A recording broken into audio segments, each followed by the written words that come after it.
வந்து எதுக்காக யூஸ் பண்ணலாம்னு சொல்லிட்டு நீங்க கேட்டீங்கன்னா, அடுத்து நம்ம வந்து இந்த மஞ்சளை உடல் ஆரோக்கியத்துக்கு யூஸ் பண்ணலாம், முகப்பொலிவு அழகுக்கு யூஸ் பண்ணலாம். இது வந்து லிமிட்டா யூஸ் பண்ணணும், எவ்வளோ நம்ம யூஸ் பண்ணணுன்றதையும் நம்ம பார்க்கலாம்.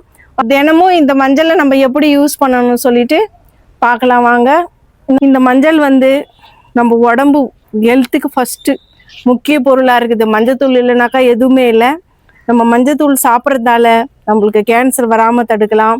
மஞ்சள் வந்து குழந்தைங்களுக்கு சளி பிடிச்சா, ஜுரம் வந்தா, ஜீரணம் ஆகலைனாக்கா பாலில் போட்டு மஞ்சத்தூள் கொடுப்பாங்க. அது முக்கியமா ஒரு பொருளா இருக்குது மஞ்சள். நம்ம சமையலுக்கு, ரெண்டாவது சமையலுக்கு பயன்படுது. அப்புறம் உடல் வந்து நம்ம பியூட்டிக்கு வந்து யாராவது இப்போ கருப்பா இருக்கிறாங்க அப்படின்னு சொன்னாலோ, இல்லை முகத்துல முகப்பொரு வந்தாலோ இந்த மஞ்சளை நம்ம முகத்துக்கு போடும்போது அதுலேருந்து நம்ம தடுக்கலாம். பொலிவு கிடைக்கும். நிறைய பொருளுக்கு நம்ம தலைக்கு யூஸ் பண்ணலாம். தலையில வந்து நம்ம மஞ்சள் பொடி யூஸ் பண்ணி எண்ணெய் தயாரிக்கிறாங்க தலைக்கு தேய்க்கிறதுக்காக. பொடுகு இருந்தாலோ இல்லை எரிச்சல் இருந்தாலோ அந்த எண்ணெயை தேய்க்கும் போது சரியாகுது. ஆனால் இது